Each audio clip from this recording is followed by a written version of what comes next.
Elizabeth Macín Lara, consejera del Comité de Atención de Quejas por Acoso Laboral y Sexual de la Secretaría de Cultura de la Ciudad de México. Nos acompaña Sara Jacobson, segunda secretaria de la Embajada de Suecia, Asuntos Políticos de la Embajada de Suecia. Yo, como todos los miércoles, soy Kimberly Armengol. Gracias por acompañarnos aquí en Debate 22 por Canal 22. Traemos un programa muy importante: los medios, la inclusión de género, la desigualdad. ¿Cómo estamos en temas de desigualdad, hombres y mujeres en los medios de comunicación? Bueno, estamos mal, la brecha. Estamos mal. La brecha es gravísima. Yo creo que hay varios diagnósticos, tanto nacionales como internacionales, que lo que reflejan es una brecha importante. Hablemos, por ejemplo, de posiciones dentro de la producción, por ejemplo, en cine, en televisión, en los medios. Es de 8 a, si hablamos de 10, 8 son hombres y 2 mujeres, ¿no? Más o menos en los mismos puestos. Donde hay quizá más representación de mujeres es en la parte de producción, en la parte de guión, dirección menos todavía, dirección de arte. En fin, hay una serie de rubros en donde sí estamos, pero no estamos representadas, ¿no? O sea, no está ni siquiera la mitad y la mitad, ¿no? O 4 y 6. Seguimos en 8 y 2. No hay equidad en cuestión salarial. No, tampoco. Siguen ganando un tercio menos las mujeres por mismas condiciones laborales y mismas jornadas laborales más bien, ¿no? Con esto estamos hablando de radio, televisión, teatro, toda clase de medios. Pues sí, en los estudios que hay, yo creo que sí lo podemos generalizar así, pero hay estudios interesantes que en monitoreos que se han hecho, tanto en las televisoras comerciales como en las televisoras del Estado y en el cine. Básicamente, digamos que es donde está más diagnosticado el tema, ¿no? Pero sí lo podemos decir a nivel general, la representación dentro de los medios, y es una de los principales, bueno, de las peticiones de la plataforma de Beijing cuando se hace esta convención internacional, es justamente lograr una equidad de representación de mujeres y hombres dentro de los medios de comunicación para informar. ¿Por qué? Porque todo el tema de estereotipos y roles se reproduce principalmente a través de los medios de comunicación, ¿no? Lamentablemente. Entonces, es correcto. Sara, Entonces, cuéntanos. Sí, ¿qué les cuento? Yo creo que ha avanzado mucho, o sea, si miramos de manera global la situación entre mujeres y hombres, pero todavía nos queda mucho. O sea, hay estudios que muestran que las mujeres somos la mitad del mundo, por contarlo de una manera muy, muy por encima, y apenas aparecemos en los medios de noticias como una cuarta parte. Entonces, eso es una manera en la que se muestra esta desigualdad tan grande. Y no siendo experta en los medios de comunicación, pero sí más en el tema general, sí queda mucho por hacer, ¿no? Entonces hay diferencias entre países, entre diferentes contextos, pero obviamente sí es un tema que nos importa y debería importarnos a todos. Y no es un tema solamente para las mujeres, sino que también es un tema que realmente los hombres se deberían involucrar más, ¿no? Porque la igualdad es algo para todos, no solamente para un grupo. Probablemente ambos géneros lo quieren, pero ya es más bien como exacto. una tradición, ¿no? Por ejemplo, si vemos hasta cuestiones de conducción, es normal que el noticiero estelar de la mayoría de los canales lo conduce un hombre. El de mediodía, que es más amigable para la hora de la comida, lo conduce una mujer. Estos estereotipos que podríamos hablar, el síndrome de Pedro Infante, este hombre borracho, mujeriego, parrandero, sí como muy bueno de corazón, pero con todas las características de la misoginia, y una mujer que está ahí esperándolo. Y esto hasta la actualidad lo seguimos replicando. ¿Por qué? sí, esa es una de las peticiones que se hacen, de las exigencias ya de las mujeres dentro de la industria cinematográfica y de los medios, es terminar con esta cuestión de los estereotipos. La mujer buena, buenísima, sumisa, la mujer fatal, la mujer vengativa, la mujer celosa. Mujer pobre, que logra el desarrollo económico a través de un hombre. Sí, con el príncipe, ¿no? Que se casa, es un poco el tema de la Cenicienta. Entonces, ya es una exigencia que también, o sea, insisto, es una cuestión mundial, ¿eh? O sea, no solamente se da aquí, es una exigencia, ya ni siquiera una petición, es una exigencia y una necesidad cambiar terminar esos estereotipos ya están, ya ya, digamos, forman parte de nuestra historia y de todo un bagaje, ahí están, pero hay que modificarlos y es el momento de hacerlo. Y eso hay que entrarle pues por muchos lados. Uno es los contenidos, efectivamente, las historias, lo que contamos, lo que vemos las mujeres, cómo lo contamos, cómo lo vivimos, y dentro de los medios mismos, la igualdad en las situaciones laborales y tener la capacidad, es decir, tener el chance de participar de la misma manera, con las mismas oportunidades en guiones, en la elaboración de los programas, en la conducción, en los horarios estelares o no. Es decir, ahí sí efectivamente está muy normalizado, tú lo decías, es normal ver en el horario de la noche, en el noticiero más importante, a un hombre, efectivamente. Esas son de las cosas que tienen que cambiar. O cuando ves una dupla, generalmente el hombre es el titular y la mujer es su co-conductora, como su florerito. Es correcto. Así sigue siendo, eso es como un poco lamentable, ¿no? Entonces... Pero el público quiere otra cosa. Porque vámonos, por ejemplo, a Walt Disney. Walt Disney casi por medio siglo nos vendió la historia de la princesa que era rescatada por el príncipe azul. Ahorita hasta esas historias están cambiando, pero ¿el público lo quiere o el público quiere seguir teniendo estas historias de princesas? Bueno, yo soy público y yo no lo quiero. O sea, yo creo que hay también un cambio en la sociedad que ha sido durante mucho tiempo, pero que vemos también avanzando más y más. Podemos hablar de movimientos como el Me Too, que en Suecia fue muy grande y tuvo mucho impacto, pero también el cambio en Walt Disney, o sea, cómo vemos diferentes estereotipos cambiándose, porque no beneficia a nadie, o sea, no beneficia a un hombre tampoco este estereotipo de un hombre fuerte, que siempre es el macho, el violento, o sea, como hay estereotipos o el que tiene que proveer, ¿no? También puede ser maltrato, ¿no? Entonces, ¿por qué el hombre va a tener que proveer claro, a la damisela indefensa? Sí.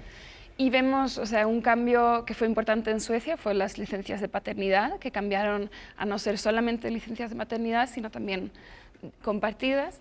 Y aún quedan muchos hombres que no sacan todas las licencias así, pero igual vemos que eso fue un cambio muy positivo porque de repente cambió el papel del hombre también y de esa manera también cambió el papel de la mujer, que ya estaba cambiando, pero aceleró más, ¿no? Entonces, creo que eso también es el cambio en la sociedad, es un cambio por muchos diferentes impulsos, ¿no? Y frentes, y Sara, los medios es importante. Cuéntanos un poco la experiencia en Suecia. Cuando tú ves la televisión, ¿notas esta brecha de género? ¿En Suecia? Sí. Todavía quedan cosas que hacer. Yo creo que ha cambiado mucho porque el público también quiere otra cosa, quiere un cambio en los estereotipos importante, o sea, no... pero también, o sea, un ejemplo muy concreto que está relacionado es el Instituto de Cine sueco, que impulsó hace muy poco, en el 2013, puso una ley, o no puso una ley, sino implementó una instrucción del gobierno de dar recursos igualitarios a las mujeres y a los hombres para producción de cine. Y el Instituto Sueco de Cine es el que la mayor parte de las películas suecas reciben recursos de ahí.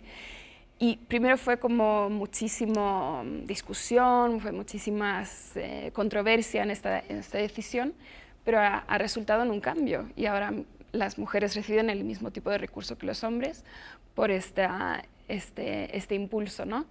Entonces yo creo que está cambiando, pero todavía nos queda muchas cosas por cambiar también, o sea, en los medios de comunicación, pero también en la sociedad, ¿no? Sí, Sara Elizabeth, acompáñenos, vamos a hacer una pausa, sí, claro. Regresamos en un momento, no le cambie, está en Debate 22, los medios y las políticas de igualdad.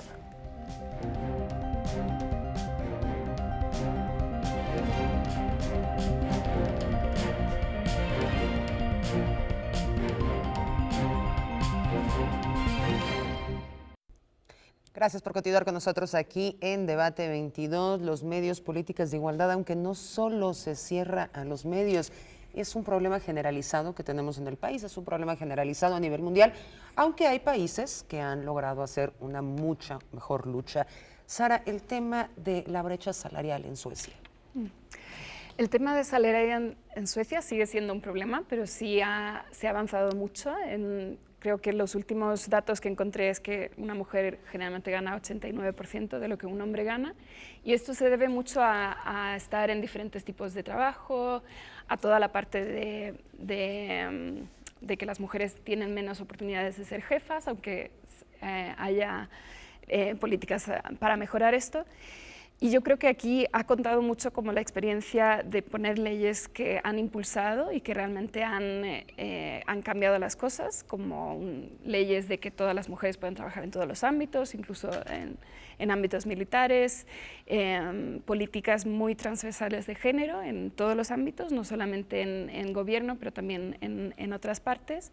Y una mirada a que la igualdad de género es algo que nos concierne a todos, es como una parte de una sociedad buena y próspera es que podamos tener las mismas oportunidades y los mismos derechos en diferentes aspectos, ¿no? Entonces, que resulta vergonzoso estar peleando por algo que tendría que ser obvio, que exacto, tendría que estar sí. dado. Elizabeth, en México no paramos por leyes, no paramos por iniciativas, ¿Es correcto? pero todo es como letra muerta, o no hay políticas públicas para implementarlo, o a nadie le importa. ¿Cuál es el problema que está pasando en México? No, tenemos un marco normativo en el tema de igualdad de género, igualdad sustantiva, increíble, impresionante. Concretamente la Ciudad de México incluso yo diría que es vanguardista a nivel de América Latina, por lo menos, la cantidad de leyes que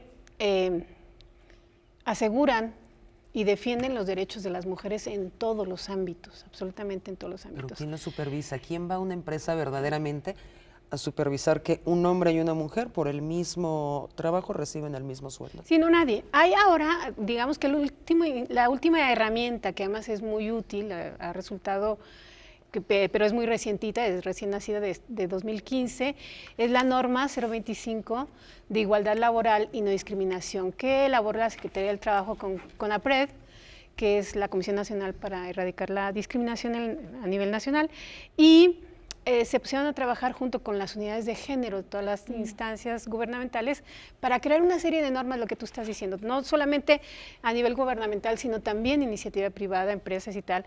Es como una marca, entonces te certificas como cualquier norma ISO de cuestión de calidad, te certificas y eso garantiza que eres una empresa o una secretaría comprometida con la igualdad. Entonces, ahí yo, resumiendo un poco la norma para este tema, concretamente diría para certificarte es muy importante dos cosas, más allá de la cuestión salarial, de que las mujeres puedan ascender y tengan las mismas oportunidades para ocupar puestos de manera escalonada, sí, para ir ascendiendo. Más allá de eso que se exige, si no te certificas, lo que se pide es que haya un comité de atención a quejas por hostigamiento y acoso sexual y laboral, en donde las mujeres y hombres puedan con toda la confianza acudir, poner una queja y que se le dé atención, seguimiento a la queja. Y la otra es la libertad sindical, es decir, la capacidad que tienen cualquiera de los trabajadores y trabajadoras para asociarse según sus intereses, ¿no? Entonces, esas son dos de las, yo creo que de las más importantes herramientas que tiene la norma. La norma se empezó a impulsar dentro de gobierno, todas las instancias de gobierno, más o menos a partir de 2011, 2012, que es cuando se hace la primera norma, y luego se hacen correcciones en 2015, pero insisto, es una herramienta interesante de política pública, porque ahí ya te va dando en porcentajes y en cuestiones muy concretas qué tan avanzado o no, qué tan comprometido está la empresa o el lugar en el que estás con la igualdad. Y si hay una certificación cada año, hay una autoevaluación que hace la empresa y en fin. Pero ese es un problema. Ajá. ¿Cómo te vas a autoevaluar? O sea, ¿alguna empresa va a decir, discriminamos mujeres? Sí. ¿Pagamos más a los hombres? No. ¿Los consejos de directores básicamente están integrados por hombres? No. La autoevaluación no funciona. Pero mira, es la única herramienta y yo creo que hay que tomarla e irla ejerciendo, porque yo sé que es como una gran ventana hacia la simulación, porque así se siente en muchos lugares. Es decir, certifican en el tema, por ejemplo, una de las condiciones es tener salas de lactancia, ¿no? Para que las mujeres que están con sus permisos después de maternidad o que tienen a bebés y quieren lactar, que haya salas de lactancia que digamos que en el primer mundo es algo más o menos normal, ¿no? Aquí cuando decíamos salas de lactancia, ¿dónde? Desocupen un closet, una bodega y pongan ahí un silloncito para que la señora se... Y sí puede ser te digo, una gran ventana de oportunidad para la simulación y decir, bueno, ahí le pongo sala de lactancia y después que se vayan los certificadores. Y entonces ahí están lactando y están fumando otros, ¿no? Es correcto. Pero creo que hay que ir avanzando justamente a través de estas escaleritas que tenemos de la normatividad actual, de la legislación que ya está, que se ha hecho una gran labor legislativa en donde mujeres y hombres han dado todo para que las cosas estén bien. Y entonces ir ejerciéndola y haciéndola nuestra, pues, ¿no? Hay observatorios de mujeres haciendo seguimiento, no solamente eso, sino acá una de las políticas de política pública que son a favor de las mujeres, ¿no? Sí, pero ¿qué pasa cuando van y ven que una empresa no está cumpliendo? Se hacen recomendaciones que las pueden tomar o no las pueden tomar y pasa lo mismo, nada. Sí se quita la marca en el caso de que se demuestre claramente, fehacientemente, que van para atrás en vez de ir avanzando, tal cual el tema de la norma sí permite que te retiren esa marca que es comprometida con la igualdad. Pero más allá de la cuestión formal, lo cierto es que hacia dónde van las mujeres que sienten más o menos todo lo que tú dices, es decir, que hay un porcentaje mayor de mujeres trabajadoras que no están representadas en los grupos directivos, que siguen siendo de hombres, no de hombres y mujeres. Antes quizá eran más mixtos que ahora. Muchas veces se siente que ya son más hombres. Avanzamos y retrocedemos de pronto así. Entonces, visibilizar, hacer diagnósticos, dar un seguimiento muy puntual a lo que está pasando y tener ventanillas en donde la gente diga, oigan, y quejarse, ¿no? Y decir, no estoy de acuerdo con esto, yo me promoví hacia tal puesto y eso sucede, ¿eh? Es decir, hay una Procuraduría Federal del Trabajo, que justamente tiene ya una Subprocuraduría de Asuntos de la Mujer que está atendiendo trabajadoras que llegan con ese tipo de peticiones, que dicen, bueno, tenemos los mismos derechos, pero no. A la hora de ejercerlos, las oportunidades no son las mismas y se reduce muchísimo la posibilidad de que yo me integre. ¿Por qué? Por el tema de la maternidad también es cierto, es decir, cuando tú hablas con jefes, dicen, es que no me conviene tenerla en un puesto directivo porque está en una edad reproductiva y en cualquier momento se va a ir a... Exactamente. Entonces sigue siendo uno de los grandes hándicaps de las mujeres, es decir, o renuncias a tu parte reproductiva o no, o sigues siendo productiva o te integras al mercado productivo. Exacto. Pero ahí yo creo que eso no lo podemos quitar y también vemos en Suecia estudios en los que las mujeres hasta cierto punto llegan hasta cierto punto en la carrera y después caen, pero ahí creo que también cambia bastante si la maternidad y la paternidad se comparten, ¿no? Entonces eso es una manera y una estrategia de intentar por lo menos igualar. Con toda una conciencia colectiva de una nación. Vamos a regresar con ese tema, vamos a hacer nuestra última pausa. Recuerda, está en Debate 22, no le cambie.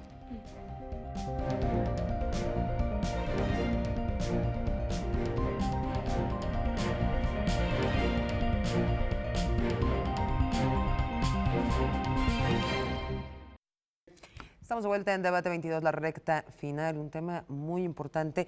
Estábamos conversando acerca de que también tiene que haber un cambio ideológico, cosa que no tenemos en nuestro país. Hablábamos que en México existen las licencias de paternidad. ¿Cuántos hombres en realidad van y la toman? Casi nadie lo hace porque siente hasta la presión social que se van a burlar de él. Pero otro tema es, ¿cuántas mujeres creen merecer un mejor nivel de vida? Porque tú estabas comentando, contamos con las herramientas, pero ¿quién verdaderamente va a ir a denunciar, a decir yo soy más competente que ese hombre? Eso sí lo vemos en Suecia, sí hay un contraste tremendo entre México y Suecia en esta materia. Sí, hay un contraste. Yo creo que hay vemos, Suecia ha sido un país que ha trabajado con este tema durante mucho tiempo, o sea, de manera ideológica dentro del país, y lo vemos no en contraste solamente a México, sino a otros países. Normalmente es un país que muchos dicen que tenemos igualdad de género de una manera que otros países no tienen. Igual creo que hay mucho que podemos hacer, o sea, yo veo también una diferencia entre mi propia educación y mi vida laboral con la vida laboral de mi madre o de mi abuela incluso. Entonces no es un cambio que ha sido rápido, sino que ha sido poco a poco. Y yo creo que mucho lo que ha cambiado, además de las leyes que ya hemos platicado, también ha sido el ejemplo político de políticos que han tomado licencias de paternidad, de madres que han llegado con el bebé al Parlamento para mostrar que quieren trabajar como parlamentarios en su trabajo, y también una sociedad civil muy activa y muy prominente en estos temas, ¿no? Que ha impulsado mucho el cambio. Y como hablamos un poco antes también de las instituciones y del valor de que hay instituciones que promueven, pero también aplican la ley en no discriminación en diferentes ámbitos, ¿no? Entonces, yo creo que lo veo de manera personal viendo hacia atrás, pero también veo a la generación más joven que tiene aún más impulso y más trabajo para que no sigamos replicando estereotipos de género, ¿no? Y que seamos más libres, porque eso es lo que todos queremos, ¿no? Más libres de Elizabeth, nuestro... el tema del acoso sexual en México. Y ese es uno de los grandes temas, sobre todo en las áreas laborales, por las que las mujeres, justamente lo que tú decías, ¿quién va a querer decir yo quiero ser la jefa? Pues si te está diciendo el jefe que sí como no, pero sí hay favores sexuales, si te quedas más tiempo, si es decir, lo que abre MeToo, lo que revela MeToo cuando se hace a través de las redes sociales, la denuncia de lo que se vive a las mujeres que trabajan en diferentes ámbitos, pero es muy preocupante también el tema de los medios audiovisuales. Lo que empiezan a plantear las mujeres es lo que tengo que hacer para ganar un papel, para ganar una producción, para estar presente dentro del área laboral que yo quiero estar, es esto. Entonces, muchas veces el acoso es, bueno, durante mucho tiempo, desde que las mujeres se incorporan al sistema productivo, al trabajo de manera masiva, ha sido ocultado, callado y castigado en el caso de que te atrevas a hablarlo, ¿no? Entonces, un poco de confusión, ¿no? Ya existe este debate de la confusión de no sé si me está dando un piropo o me está acosando, porque todavía no tenemos claro hasta dónde es un acoso. Acoso es cuando cuando te da vergüenza, cuando no estás de acuerdo, si no te sientes seducida o halagada, entonces hay acoso. Es decir, la misma expresión ante una mujer puede ser bien tomada, si se siente bien y es válido, pero para una mujer que no esté de acuerdo con ese tipo de piropos, de frases, de formas de ser, pues entonces en ese caso sí hay acoso. Acoso en la ley, concretamente en la Ley de Acceso de las Mujeres a una Vida Libre de Violencia, se hace una diferenciación. Acoso es de compañero a compañero, hostigamiento es de jerárquico superior a inferior. Entonces, más bien de compañero a compañera en la mayor parte de los casos, pero también hay casos en los que los hombres sufren acoso. Eso es importante decir que toda la política pública que favorece mujeres favorece también a hombres y atiende a hombres también, porque se dan las cosas en ambos sexos. Entonces, tener relaciones sexuales con alguien que no quieres para ganar un puesto, para gestionar una plaza, para un préstamo, para una vacación, para lo que sea. O para permanecer simplemente en un trabajo. Sigue siendo una forma de gestión laboral en este país. Es decir, tan primitivos, ahora, ¿no? lo cierto es que las mujeres, y yo admiro muchísimo las generaciones más recientes, cada vez exigen más que eso no suceda, y lo transparentan más y tienen menos miedo de alzar la voz y decir, no estoy de acuerdo con eso.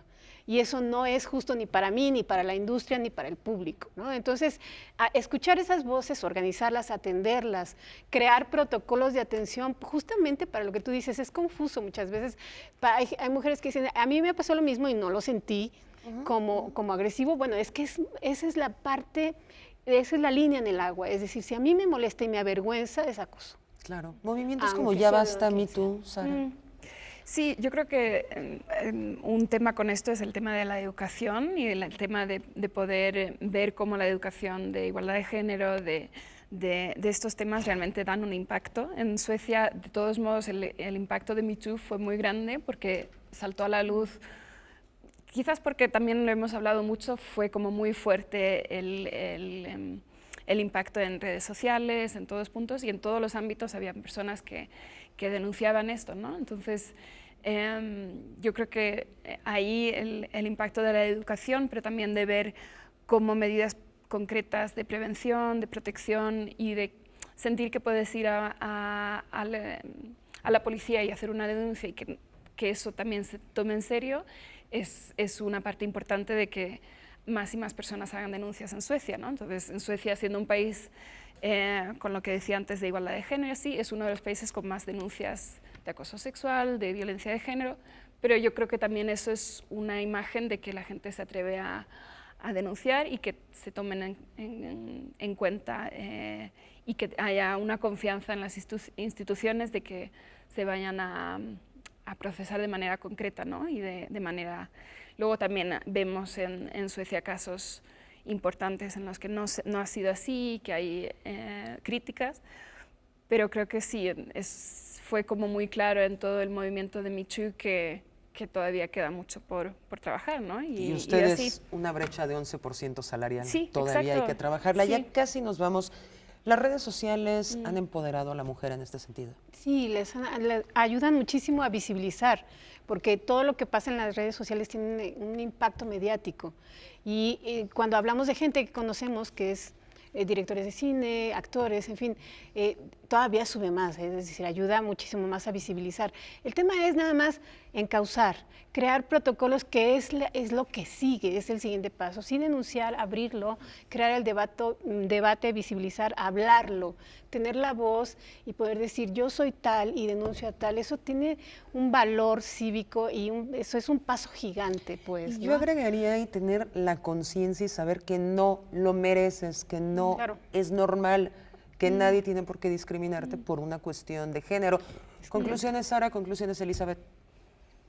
Sigamos trabajando, o sea, que yo creo que esto es un tema que más y más necesitamos hablar, que más sobre todo necesitamos acciones concretas en todos los países, en todos los contextos, y hay que de alguna manera volver a lo individual, pero también en lo individual como público pedir a los medios de comunicación estereotipos diferentes, pero también ir a las políticas públicas, pedir al Estado, a las personas que son responsables de estos temas, de ver cómo se pueden cambiar, ¿no? Entonces, creo que estamos en camino, pero todavía nos queda. También llevamos muchos años de desigualdad, entonces también hay que dar. Ahí vamos, hay que darle tiempo. Sí, bueno, el tema es la paridad, el tema de igualdad de género en contenidos, eliminar estereotipos, crear estrategias concretas para que las mujeres estén en los mismos puestos que los hombres, en los mismos puestos directivos, ¿no?